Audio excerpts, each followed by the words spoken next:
Hey everybody, it's bedtime, so I'm going to be telling you some bedtime stories.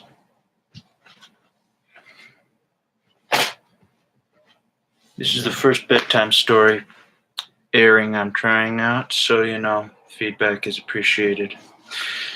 For anybody listening, my name's Daniel Erickson, and we're going to be reading bedtime stories from various great authors and particularly visionaries.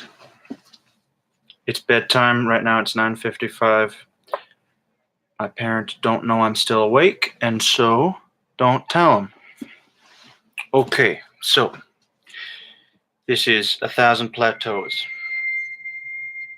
by Gilles Deleuze and Felix Guattari. The two of us wrote Anti-Oedipus together. Since each of us was several, there was already quite a crowd. Here we have made use of everything that came within range, what was closest as well as farthest away. We have assigned clever pseudonyms to prevent recognition.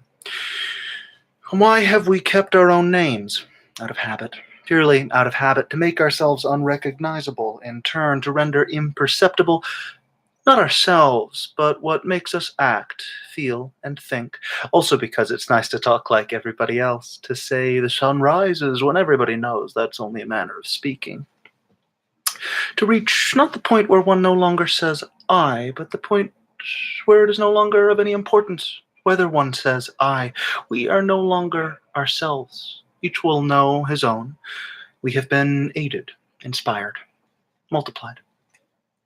A book has neither object nor subject. It is made of variously formed matters and very different dates and speeds. To attribute the book to a subject is to overlook this working of matters and the exteriority of their relations. It is to fabricate a beneficent God, to explain geological movements. In a book, as in all things, there are lines of articulation or segmentarity, strata and territories, but also lines of flight, movements of deterritorialization and destratification. Comparative rates of flow on these lines produce phenomena of relative slowness and viscosity, or on the contrary, of acceleration and rupture. All this, lines and measurable speeds, constitutes an assemblage. A book is an assemblage of this kind, and as such it is unattributable. It is a multiplicity, but we don't yet know what the multiple entails when it is no longer attributed, that is, after it has been elevated to the status of a substantive. One side of a machinic assemblage faces the strata, which doubtless make it a kind of organism, or signifying totality, or determination attributable to a subject. It also has a side facing a body without organs, which is continually dismantling the organism, causing asignifying particles or pure intensities to pass or circulate, and attributing to itself subjects that it leaves with nothing more than a name as the trace of an intensity. What is the body without organs of a book? There are several, depending on the nature of the lines considered.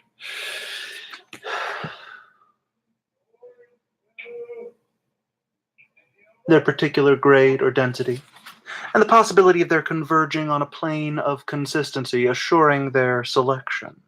Here, as elsewhere, the units of measure are what is essential. Quantify writing. There is no difference between what a book talks about and how it is made. Therefore, a book also has no object. As an assemblage, a book has only itself in connection with other assemblages and in relation to other bodies without organs. We will never ask what a book means, as signified or signifier. We will not look for anything to understand in it.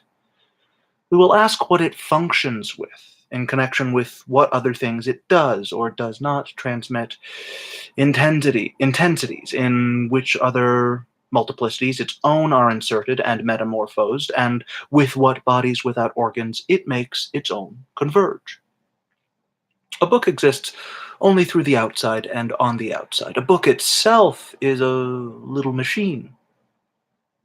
What is the relation, also measurable, of this literary machine to a war machine, love machine, revolutionary machine, etc., and an abstract machine that sweeps them along?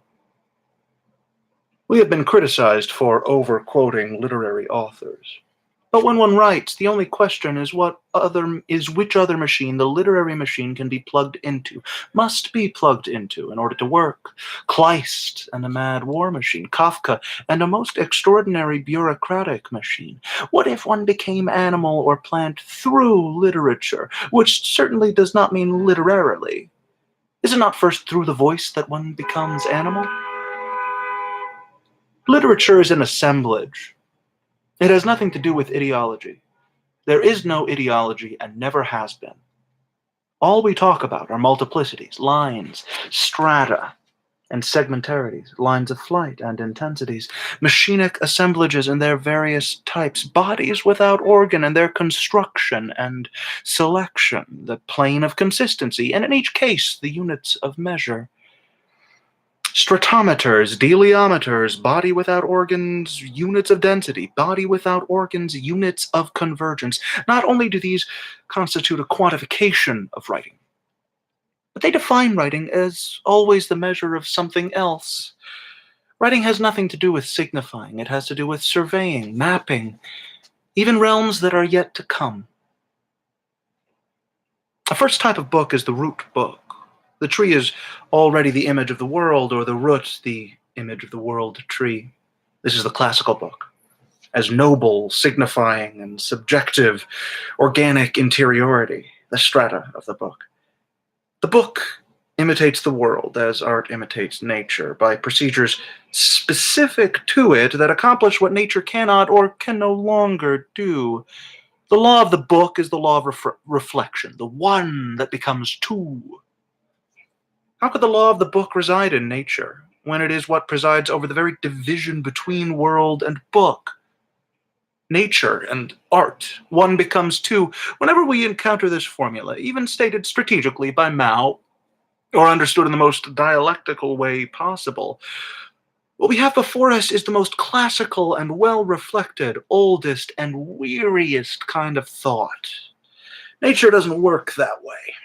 In nature, roots are tap roots with a more multiple, lateral, and circular system of ramification, rather than a dichotomous one. Thought lags behind nature. Even the book as a natural reality is a tap root, with its pivotal spine and surrounding leaves. But the book is a spiritual reality, the tree or root as an image. Endlessly develops the law of the one that becomes two, then of the two that becomes four. Binary logic is the spiritual reality of the root tree. Even a discipline as advanced as linguistics retains the root tree as its fundamental image and thus remains wedded to classical reflection. For example, Chomsky and his grammatical trees, which begin at a point S and proceed by dichotomy. This is as much to say that this system of thought has never reached an understanding of multiplicity. In order to arrive at two following a spiritual method, it must assume a strong principal unity. On the side of the object, it is no doubt possible, following the natural method, to go directly from 1 to 3, 4, or 5, but only if there is a strong principal unity available, that of the pivotal taproot supporting the secondary roots. This doesn't get us very far. The binary logic of dichotomy has simply been replaced by bi-univocal relationships between successive circles. The pivotal taproot provides no better understanding of multiplicity than the dichotomous root. One operates in the object, the other in the subject. Binary logic and bi-univocal relationships still dominate psychoanalysis, the tree of delusion in the Freudian interpretation of Schreber's case. Linguistics, structuralism, and even information science. The radical system, or fascicular root, is the second figure of the book, to which our modernity pays willing allegiance. This time, the principal root has aborted, or its tip has been destroyed. An immediate, indefinite multiplicity of secondary roots grafts onto it and undergoes a flourishing development. This time, natural reality is what aborts the principal root. But the root's unity subsists as past or yet to come, as possible.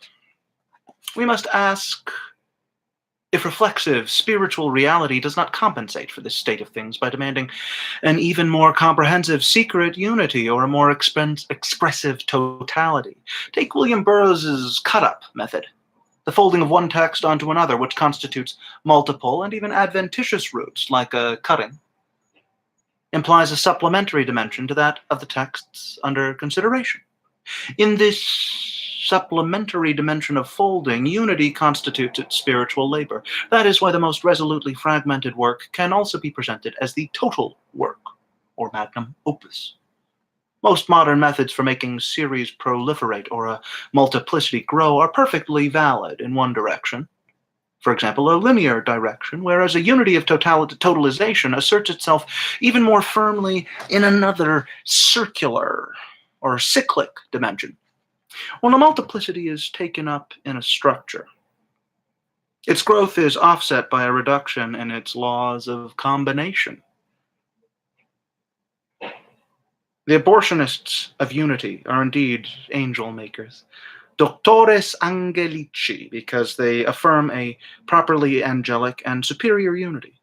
Joyce's words, accurately described as having multiple roots, shatter the linear unity of the word, even of language, only to posit a cyclic unity of the sentence, text, or knowledge. Nietzsche's aphorisms shatter the linear unity of knowledge only to invoke the cyclic unity of the eternal return, present as the non-known in thought. This is as much as to say that the fascicular system does not really break with dualism, with the complementarity between a subject and an object, a natural reality and a spiritual reality. Unity is consistently thwarted and obstructed in the object, while a new type of unity triumphs in the subject. The world has lost its pivot. The subject can no longer even dichotomize, but accedes to a higher unity of ambivalence or overdetermination in an always supplementary dimension to that of its object. The world has become chaos, but the book remains the image of the world, radical chaosmos, rather than root cosmos. A strange mystification, a book all the more total for being fragmented. At any rate, what a vapid idea, the book as the image of the world. In truth, it is not enough to say, "Long live the multiple," difficult as it is to raise that cry. No typographical, lexical, or even syntactical cleverness is enough to make it heard. The multiple must be made. Not always by adding a higher dimension, but rather in the simplest of ways. By dint of sobriety, with the number of dimensions one already has available, always n-1. The only way the one belongs to the multiple, always subtracted. Subtract the unique from the multiplicity to be constituted, right at n-1 dimensions. A system of this kind could be called a rhizome. A rhizome as subterranean stem is absolutely different from roots and radicals. Bulbs and tubers are rhizomes. Plants with roots or radicals may be rhizomorphic in other respects altogether. The question is whether plant life in its specificity is not entirely rhizomatic. Even some animals are in their pack form. Rats are rhizomes. Burrows are too. In all their functions of shelter, supply, movement, evasion, and breakout. The rhizome itself assumes very diverse forms, from ramified surface extension in all directions to concretion into bulbs and tubers, when rats swarm over each other. The rhizome includes the best and the worst, potato and couch grass, or the weed. Animal and plant, couch grass is crab grass. We get the distinct feeling that we will convince no one, unless we enumerate certain approximate characteristics of the rhizome. 1 and 2. Principles of connection and heterogeneity. Any point of a rhizome can be connected to anything other and must be. This is very different from the tree or root, which plots a point, fixes an order. The linguistic tree on the Chomsky model still begins at point S and proceeds by dichotomy. On the contrary, Not every trait in a rhizome is necessarily linked to a linguistic feature. Semiotic chains of every nature are connected to very diverse modes of coding, biological, political, economic, etc., that bring into play not only coherent regimes of signs, but also states of things of differing status. Collective assemblages of enunciation function directly within machinic assemblages. It is not impossible to make a radical break between regimes of signs and their objects. Even when linguistics claims to confine itself to what is explicit and to make no presuppositions about language, it is still in the sphere of a discourse, implying particular modes of assemblage and types of social power. Chomsky's grammaticality, the categorical S symbol that dominates every sentence, is more fundamentally a marker of power than a syntactic marker. You will construct grammatically correct sentences. You will divide each statement into a noun phrase and a verb phrase. First dichotomy. Our criticism of these linguistic models is not that they are too abstract, but on the contrary, that they are not abstract enough. That they do not reach the abstract machine that connects a language to the semantic and pragmatic contents of their statements, to collective assemblages of enunciation, to a whole micropolitics of the social field. A rhizome ceaselessly establishes connections between semiotic chains, organizations of power, and circumstances relative to the arts, sciences, and social struggles. A semiotic chain is like a tuber, agglomerating very diverse acts, not only linguistic, but also perceptive, mimetic, gestural, and cognitive. There is no language in itself, nor are there any linguistic universals, only a throng of dialects, patois, slang, and specialized languages. There is no ideal speaker-listener any more than there is a homogeneous linguistic community. Language is, in Weinreich's words, an essentially heterogeneous reality. There is no mother tongue, only a power takeover by a dominant language within a political multiplicity. Language stabilizes around a parish, a bishopric, a capital.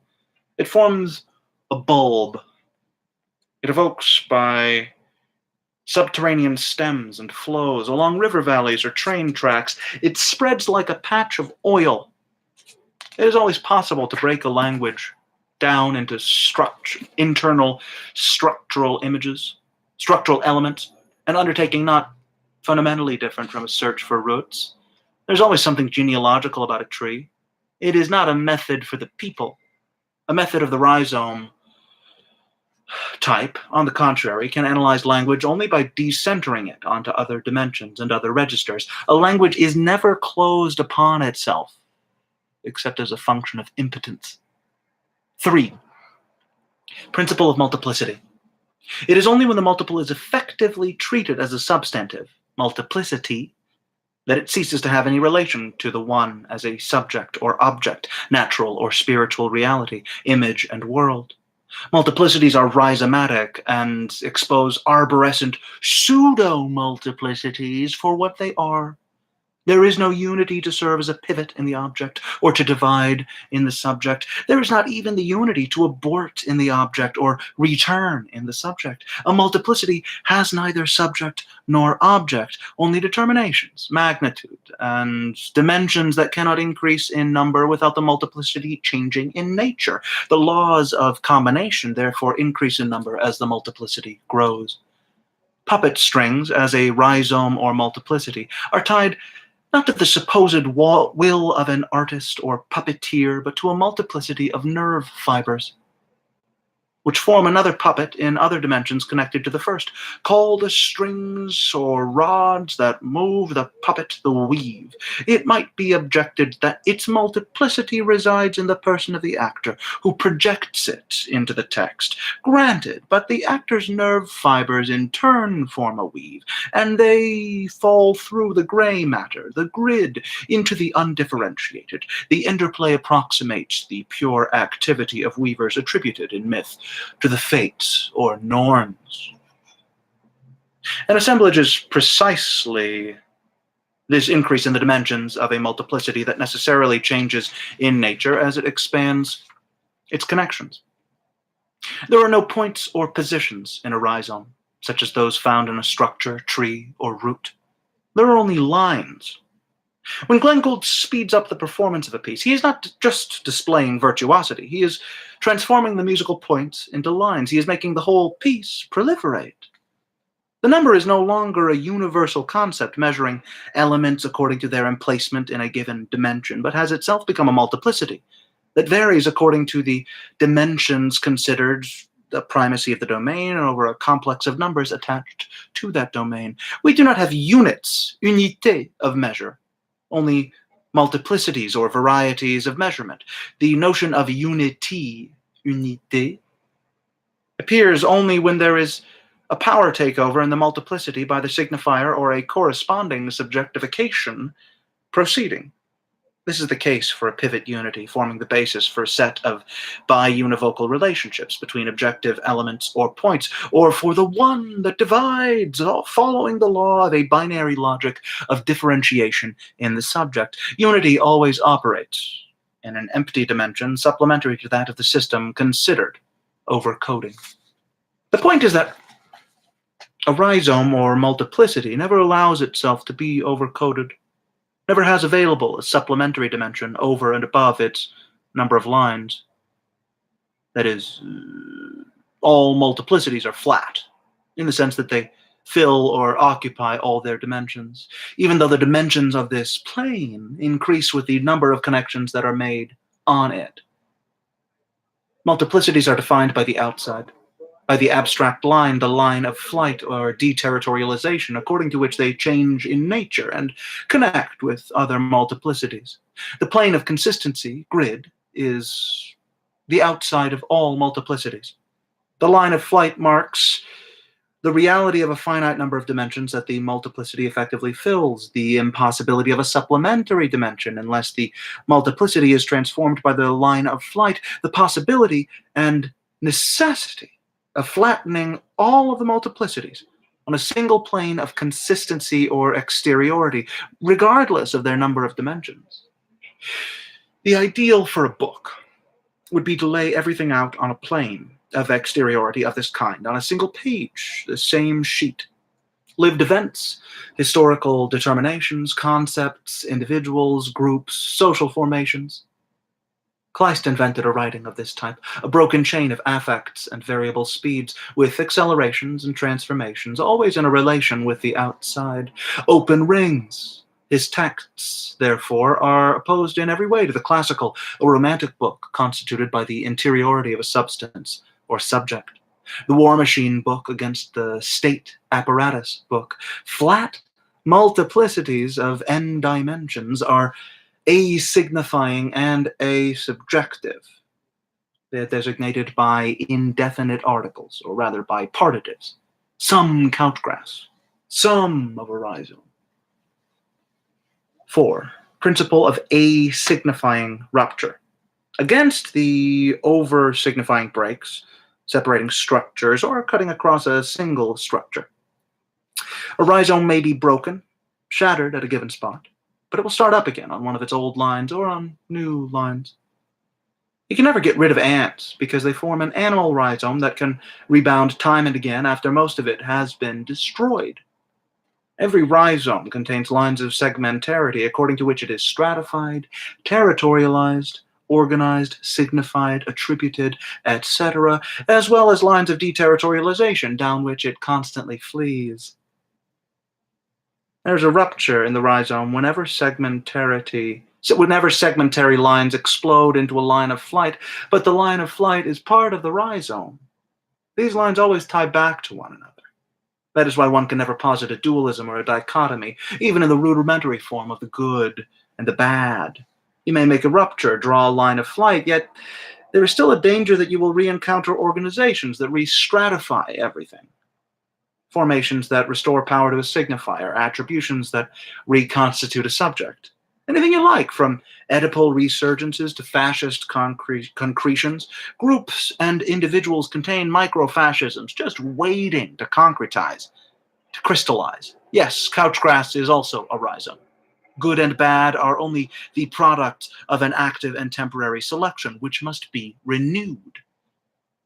How could movements of deterritorialization and processes of reterritorialization not be relative, always connected, caught up in one another?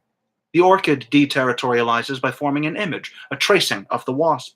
But the wasp reterritorializes on that image. The wasp is nevertheless deterritorialized, becoming a piece in the orchid's reproductive apparatus, but it reterritorializes the orchid by transporting its pollen. Wasp and orchid, as heterogeneous elements, form a rhizome. It could be said that the orchid imitates the wasp, reproducing its image in a signifying fashion, mimesis, mimicry, lore, etc. But this is true only on the level of the strata, a parallelism between two strata such that a plant organization on one imitates an animal organization on the other. At the same time, something else entirely is going on. Not imitation at all, but a capture of code, surplus value of code. An increase in valence, a veritable becoming, a becoming wasp of the orchid and a becoming orchid of the wasp. Each of these becomings brings about the deterritorialization of one term and the reterritorialization of the other. The two becomings interlink and form relays in a circulation of intensities, pushing the deterritorialization ever further. There is neither imitation nor resemblance, only an exploding of two heterogeneous series on the line of flight composed by a common rhizome that can no longer be attributed to or subjugated by anything signifying. Rémy Chauvin expresses it well, the a-parallel evolution of two beings that have absolutely nothing to do with each other. More generally, evolutionary schemas may be forced to abandon the old model of the tree and descent. Under certain conditions, a virus can connect to germ cells and transmit itself as the cellular gene of a complex species. Moreover, it can take flight, move into the cells of an entirely different species, but not without bringing with it genetic information from the first host. For example, Benaviste and Todaro's current research on a type C virus with its double connection to baboon DNA and the DNA of certain types of domestic cats. Evolutionary schemas would no longer follow models of arborescent descent, going from the least to the most differentiated, but instead a rhizome operating immediately in the heterogeneous and jumping from one already differentiated line to another. Once again, there is a parallel evolution of the baboon and the cat. It is obvious that they are not models or copies of each other. A becoming baboon in the cat does not mean that the cat plays a baboon. We form a rhizome with our viruses, or rather our viruses cause us to form a rhizome with other animals. As François Jacob says, transfers of genetic material by viruses or through other procedures, fusions of cells originating in different species, have results analogous to those of the abominable couplings dear to antiquity and to the Middle Ages. Transversal communications between different lines scramble the genealogical trees, always look for the molecular or even submolecular particle with which we are allied. We evolve and die more from our polymorphous and rhizomatic flues than from hereditary diseases, or diseases that have their own line of descent. The rhizome is an anti-genealogy. The same applies to the book and the world.